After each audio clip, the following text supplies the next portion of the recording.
Hi, my name is Anthony Giandomenico, aka Tony G. I'm a senior security strategist working at Fortinet. And today I'm excited to introduce you to our latest threat actor playbook based on the malware Emotet. Now, Emotet is a banking Trojan. Now, it started out as a banking Trojan, but hold on, I'll come back to how it's morphed into something else. And for a little while, it's kind of been dormant, but in Q3, we saw increased activity, which really what spawned us then to be able to actually kind of create this latest threat actor playbook. So let's dive into the actual playbook itself.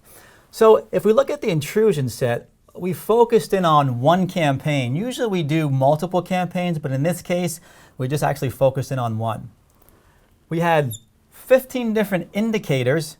Now, this particular threat really didn't exploit any vulnerabilities, but we did identify 12 different attack patterns, which you can see here, and I'll dive into some of those a little bit later on.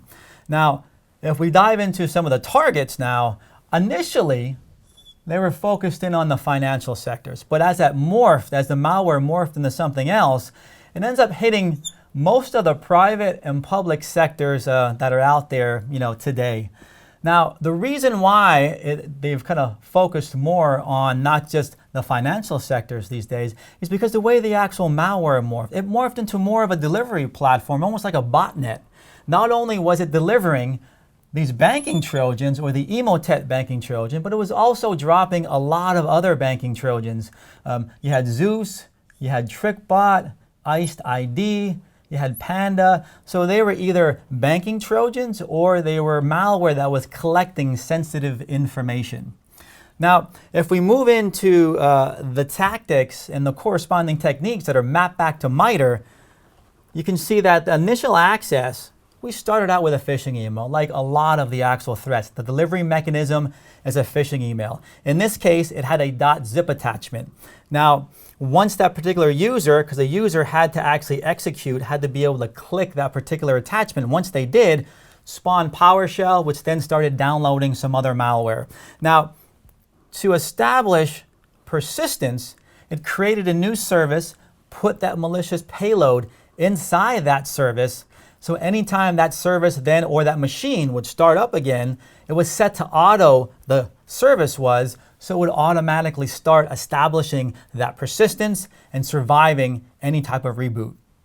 Now, there was a lot of different evasion techniques, but the one I really want to dive into is the email collection. So one of the things that it was doing as it attacked their victim and they were successfully able to compromise that actual victim, they were looking at the emails, stealing the email threads and putting that back up on their command and control infrastructure. What they would do then is spoof an email with your username on there, the display name. Of course, the email was different, right? So they kind of created that phishing email. The destination, that email address happened to be whoever you were corresponding with in that email thread.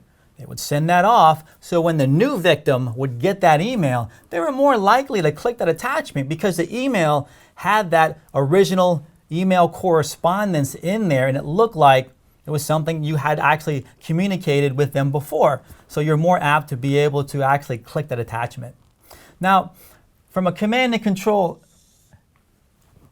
tactic perspective, you were able to do some remote file copy, so they were able to copy some files, and they used a lot of commonly used ports, which is really quite often the case these days. So if you want to learn more about this particular threat actor playbook or any of the other playbooks that we have out there, please visit our website.